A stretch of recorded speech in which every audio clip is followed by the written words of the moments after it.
Praise the Lord. जय मसीह की। आइए हम एक बार फिर से परमेश्वर की उपस्थिति में बैठेंगे और परमेश्वर के वचनों से देखेंगे। आज हम परमेश्वर की उपस्थिति में बैठ कर के हम प्रभु की प्रार्थना में कुछ कही गई बातों को हम देखेंगे कि प्रभु जब हमें सिखाते हैं मत्ती रचित सुसमाचार उसका 6 अध्याय में कि हमें अगर प्रार्थना करने नहीं आता है तो हमें किस प्रकार से प्रार्थना करनी चाहिए। उसमें से मैं आज आपको एक टॉपिक चुनकर आपको एक बात को मैं बताऊंगी। तो आइए हम निकालते हैं मत्ती रचित सुसमाचार उसका 6 अध्याय। उसमें प्रभु की प्रार्थना लिखी गई है। उसमें 9 से लेकर के 14 तक से प्रभु की प्रार्थना कही गई है। उसमें से एक बात को मैं आपको कहूँगी। उसमें से 12 में मत्ती रचित सुसमाचार 6 के 12 में एक बात लिखा है और वो बात है प्रभु ने ये कही हमसे कि और जिस प्रकार हमने अपने अपराधियों को क्षमा किया है वैसे ही तुम भी हमारे अपराधों को क्षमा कर। ये क्या प्रार्थना कर रहे हैं कि जिस प्रकार से हमने अपने अपराधियों को क्षमा किया है वैसे ही तू हमारे अपराधों को क्षमा कर। प्रभु हमें अपने अपराधियों को क्षमा करने के लिए यहाँ पर कह रहा है। मेरे प्रियो, हम सोचते हैं कि प्रभु हमें अपने अपराधियों को इसलिए क्षमा करने के लिए कह रहा है क्योंकि प्रभु पलटा लेने वाला परमेश्वर है। अगर हम अपने अपराधियों के विषय में कुछ कहेंगे तो शायद वो हमारे जीवन से ये हमारे लिए गिनती में आएगी, लेखे में आएगी। हम ऐसा सोचते हैं और कई प्रकार की बातों को सोचते हैं। कभी कभी हम प्रभु की प्रार्थना करते रहते हैं और जब ये वाले लाइन आता है कि हमें अपने अपराधियों को क्षमा करना है तो हम हड़बड़ा जाते हैं, गड़बड़ा जाते हैं और सोचते हैं कि हम कैसे अपने अपराधियों को क्षमा कर सकते हैं। लेकिन मेरे प्रियो, ये जो वचन है ये बहुत मजबूती और बहुत ही आशीष का वचन खुदा के द्वारा हमारे लिए कहा गया है कि हमें क्या करना है, अपने अपराधियों को क्षमा कर देना है। ऐसा हमें प्रार्थना करना है कि हमें अपने अपराधियों को क्या कर देना है, क्षमा कर देना है। क्यों क्षमा कर देना है? क्योंकि जब हम अपने अपराधियों को क्षमा नहीं करते हैं तो हम उनके प्रति नाना प्रकार की बातें कहते हैं और बहुत सारी बातें कहते हैं और हमारा जो ओठ है, ये जो टंग है वो फिसल जाता है और हम उनके बारे में कुछ भी बोल देते हैं। बहुत सारी ऐसे गलत सही बातों को बोल देते हैं, गलत बात भी बोल देते हैं तो उन्हें लग जाता है और हम अच्छी बात भी बोलते हैं, उनके लिए आशीष भी लगाते हैं तो वो लग जाता है। क्योंकि हम धर्मी जन है प्रियो, हम अपने जीभ से जो बोलेंगे, जैसा बोलेंगे, जिसके लिए भी बोलेंगे वे उन्हें जा करके लग जाएगा मेरे प्रियो। लेकिन फिर भी प्रभु ने यहाँ बस हमें सिखाया है कि अपने अपराधियों को क्षमा कर दो। वैसे ही हम यहाँ पर देखेंगे रोमियो की पत्री उसका 12 अध्याय उसका 14 पद में लिखा है, क्या लिखा है, अपने सताने वालों को आशीष दो, श्राप मत दो। क्या लिखा है, अपने सताने वालों को आशीष दो, श्राप मत दो। रोमियो की पत्री 12 का 14 जिसमें लिखा है अपने सताने वालों को आशीष दो, श्राप मत दो। तो आप एक थिंकिंग में अगर अभी चले जाएंगे कि कैसे हम अपने सताने वालों को आशीष दे सकते हैं, वो किसी से भी नहीं हो सकता है, एक धर्मीजन से भी नहीं हो सकता है। वो मन में क्रोध को लेकर के बैठेगा और कई प्रकार की बातें देखने को मिलेगी कि वो कई प्रकार की बातें कह देंगे। मैं अपने साथ में एक सिस्टर थी, उनके बारे में बताती। वो बहुत दुआ प्रार्थना करती थी, बहुत दुआ प्रार्थना करती थी। वो साउथ इंडियन थी, साउथ तरफ की थी, केरल तरफ की थी। और जब उसे गुस्सा आता था किसी के प्रति तो अपने होठों से वो पता नहीं नाना प्रकार की बातें उसे कह निकालती थी। अपने दुश्मन के विरोध में बहुत सारे बातें निकालने लगती थी वो। जैसे प्रभु ने हमें सिखाया कि अपने अपराधियों को क्षमा कर दो, लेकिन वो क्या करती थी, बहुत सारी बातें अपने सताने वालों के विरुद्ध में निकालती थी। लेकिन सावधान हो जाइए, परमेश्वर ने हमें ऐसा आज्ञा नहीं दिया है। परमेश्वर ने यीशु मसीह ने हमें ऐसा नहीं सिखाया है। उसने हमें सिखाया है कि अपने अपराधियों को क्षमा कर दो, उन्हें आशीष दो, श्राप मत दो, ऐसा कहा है खुदावंद ने। तो क्यों खुदा ने ऐसा हमें रोमियो की पत्री 12 के 14 में क्यों कह दिया कि हमें अपने सताने वालों को आशीष देना है, श्राप देना है? आइए हमें इस भेद को आपके सामने रखती हूँ। ये बड़ा ही सुंदर भेद है जो खुदावन ने हमसे कह दिया। आइए हम नीति वचन की पुस्तक में जाएंगे। नीति वचन की पुस्तक, उसका 26 अध्याय, उसका दूसरा पद। फिर से मैं बोलती हूँ, नीति वचन की पुस्तक 26 अध्याय उसका दूसरे पद में लिखा है। क्या लिखा है, हम जोर से पढ़ देते हैं क्योंकि बड़े आनंद की बात लिखा हुआ है। यहाँ लिखा हुआ है, जैसे गोरैया घूमते घूमते और सुपा बेनी उड़ते उड़ते नहीं बैठते, वैसे ही व्यर्थ सांप नहीं पड़ता है। क्या लिखा है, जैसे गोरैया उड़ते उड़ते और सुपा बेनी क्या करते, उड़ते उड़ते नहीं बैठता, वैसे ही व्यर्थ श्राप अगर हम किसी को देते हैं, व्यर्थ श्राप वो किसी को हम दे दिए तो वो नहीं बैठता है। हम अपने जीवन में देखते हैं मेरे प्रियो, हम प्रभु में होने के नाते बहुत बहुत सारी समस्याओं को झेलते हैं। जो लोग हमें नहीं जानते या फिर जानते भी हैं प्रियो, वो हमारे हमारे लिए बहुत सारे अपशब्द जैसी बातों को निकालते हैं, बुरी बुरी बातों को निकालते हैं। कभी कभी वो हमें बेवकूफ़ कह देते हैं। बहुत सारी बात, श्राप देने की आप बात करेंगे तो यहाँ बहुत सारे श्राप आते हैं। कुछ श्राप ऐसे होते हैं जो जादू टोने के द्वारा किया जाता है। वो श्राप भी हम पर नहीं, धर्मी जन पर नहीं पड़ता। और ना ही सबसे बड़ा श्राप, लोग चलते फिरते लोगों को श्राप दे देते हैं। वो चलते रहेंगे और चलते चलते श्राप दे देते हैं। हम देखते हैं यीशु मसीह ने भी एक फिग ट्री को श्राप दिया था और वो फिग ट्री कभी भी फला नहीं। वैसे ही श्राप, धर्मी जन किसी चीज को श्राप दे देता है तो वो क्या हो जाता है, उस पर पड़ जाता है। लेकिन यहाँ पर क्यों लिखा हुआ है कि गुरैया और सुपा बेनी जैसे उड़ते उड़ते और घूमते घूमते नहीं बैठते, वैसे ही व्यर्थ श्राप नहीं बैठते हैं। तो व्यर्थ श्राप क्या है मेरे प्रियो, आप देखेंगे कि बहुत सारे लोगों को अपने अपने एक्सपीरियंस का, अपने रुतबे का, अपनी दौलत का, अपनी सुंदरता का, अपने पैसों का इतना घमंड होता है कि वो अपने से नीचे कैटेगरी वालों को, अपने से छोटे वालों को, अपने से कमज़ोर को वो क्या कर देते हैं, अपने मुंह से श्रापित कर देते हैं। कभी कभी वो उनके लिए ऐसी ऐसी बातें निकालते हैं। वो उनसे कहते हैं कि वो बेवकूफ़ है, वो दिखने में गंदे हैं, वो अगली दिखते हैं। ऐसे ऐसे कई बातों को निकालते हैं। उनके लिए मनहूस अपशगुन जैसी बातों को निकाला जाता है और उन्हें श्रापित किया जाता है।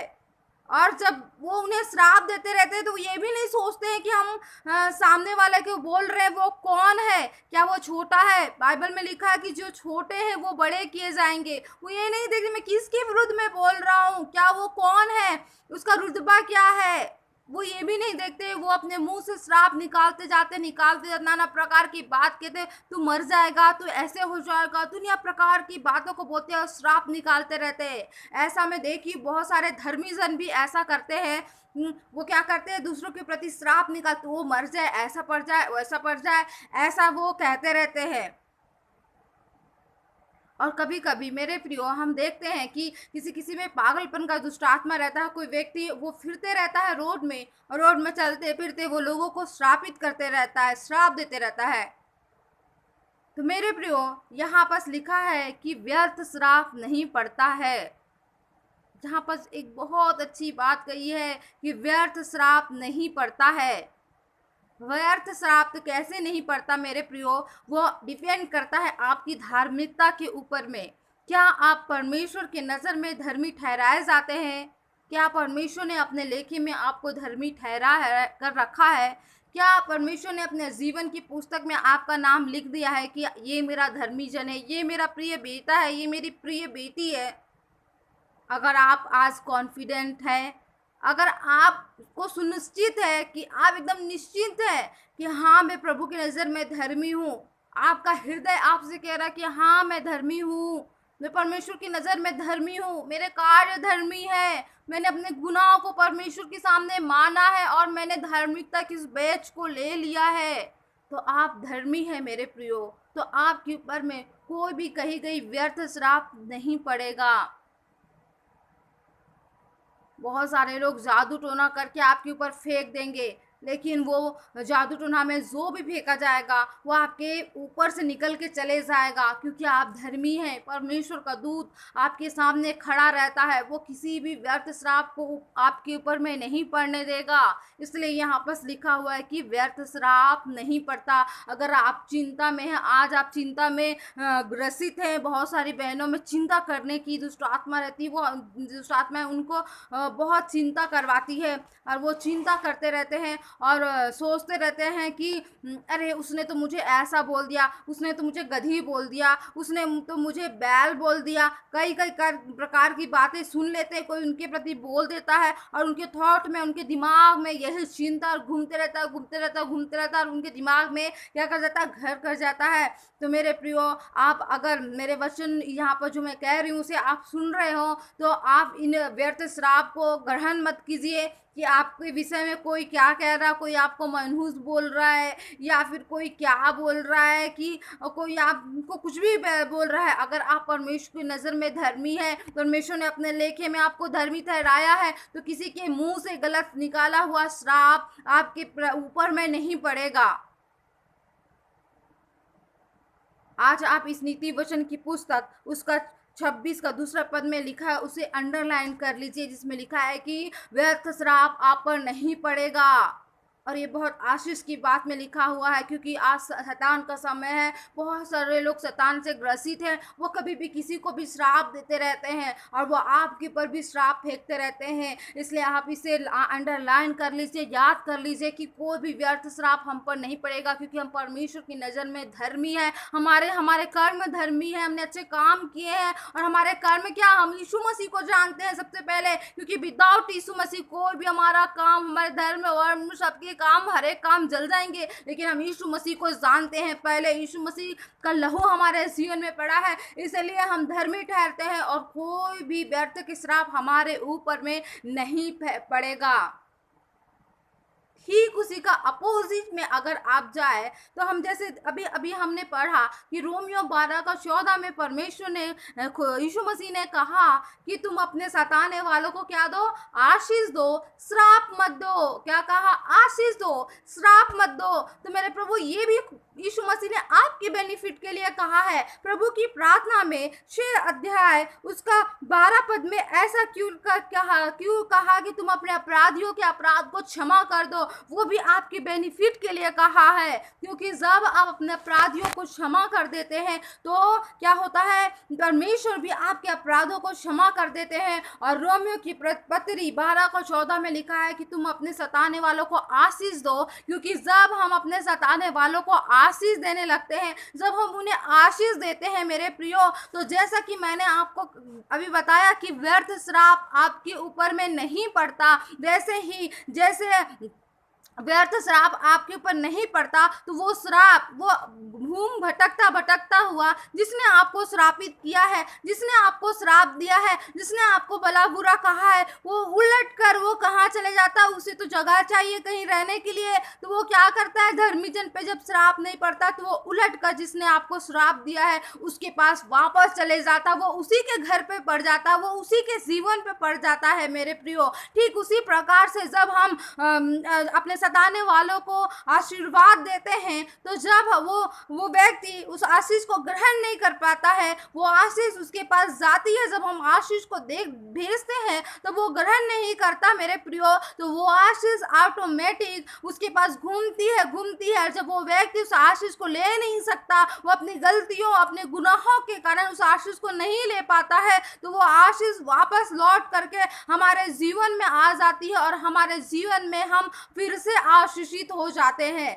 इसलिए यीशु मसीह ने हमसे कहा है कि अपने सताने वालों को क्या करो, आशीष दो। हम देखते हैं बहुत सारे लोग होते हैं जिनके जीवन में बहुत ही कंटिन्यू प्रार्थना किया जाता कि ये चंगे हो जाए, लेकिन वो चंगे नहीं हो पाते हैं। इसलिए वो चंगे नहीं हो पाते हैं क्योंकि वो प्रार्थना को ग्रहण, उस आशीष को ग्रहण नहीं कर पाते हैं। हम जाते हैं कभी भी प्रभु पास्टरों के पास, तो जो वो आशीष देते रहते हैं, जब वो हमारे लिए भविष्यवाणी करते रहते हैं और वो कहते हैं कि इस आशीष को, इस भविष्यवाणी को ग्रहण करो, और कुछ लोग उसे ग्रहण नहीं करते तो उनके जीवन में वो कंप्लीट नहीं होता, पूरा नहीं होता। क्यों नहीं होता? क्योंकि वो उस लायक नहीं ठहरते कि उस आशीष को, उस भविष्यवाणी को ग्रहण करे। ठीक उसी प्रकार से जैसे कि एक व्यर्थ श्राप धर्मी जन पर नहीं पड़ता और वो घूम कर वापस जिसने व्यर्थ श्राप दिया उसके पास चला जाता है, वैसे ही आशीष, जब हम किसी को आशीष देते हैं तो आशीष, वो जो आशीष ग्रहण करने वाला उस आशीष को नहीं ग्रहण करता तो वो